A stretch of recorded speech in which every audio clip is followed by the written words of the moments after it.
It's just religion.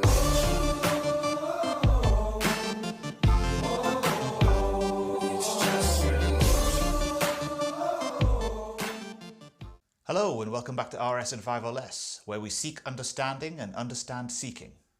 Muslims refer to the Prophet Muhammad as the seal of the prophets. No, not you. The seal of the prophets means the final prophet, the one after which no further prophets were needed.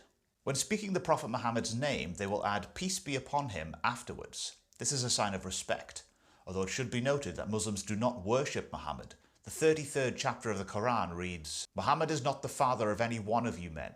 He is Allah's messenger and the seal of the prophets." This means that after Muhammad's message received by the angel Jibreel on Mount Hira, no further messages were required to be given by Allah. Born towards the end of the 6th century in Mecca, in what is modern-day Saudi Arabia, he had a difficult childhood, never meeting his father who died before he was born, and being orphaned around age 6 with the death of his mother. He was brought up by his family, looking after his grandfather's sheep and working for his uncle, Abu Talib, as a merchant. As can often happen in such circumstances, difficult times can make a person stronger. By the age of 40, he was married, he had children, was a successful businessman, and was respected within his community. But in the year 610, everything changed for the Prophet Muhammad. Being a religious man, he retreated to the mountains to meditate and pray in a cave. The angel Jibreel approached the Prophet Muhammad as he was meditating in the cave, squeezed him tight, and said, "Recite."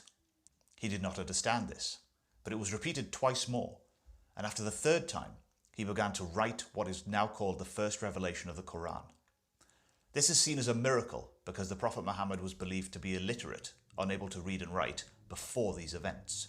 These revelations continued over a period of 20 years into what is now called the Quran today. As often is the case with prophets, his message was not immediately or welcomely received. Part of his message was that there was only one God.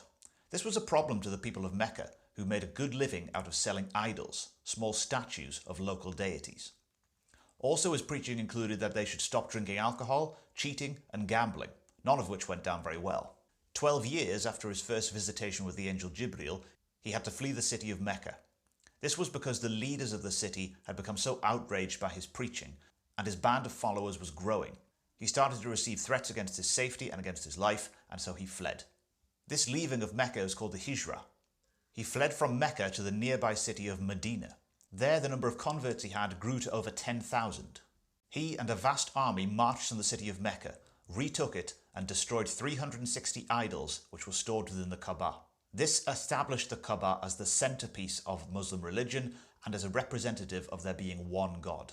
The city of Mecca was re-established under Muslim law, with the Prophet Muhammad's teachings, what we today call the Sunnah and Hadith, being the basis for this law.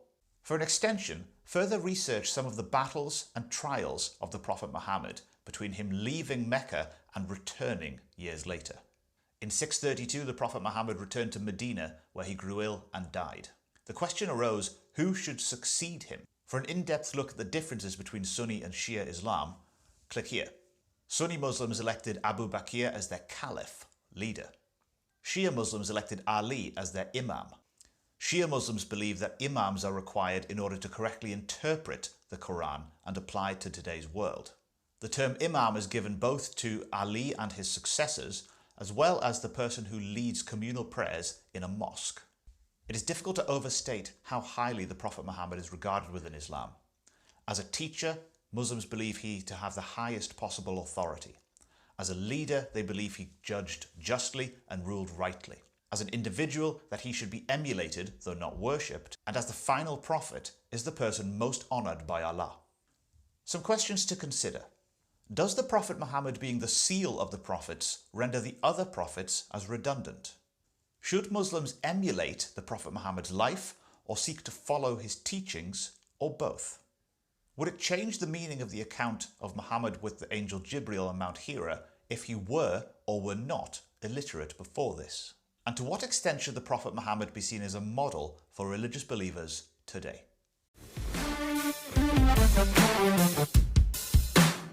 Set me free.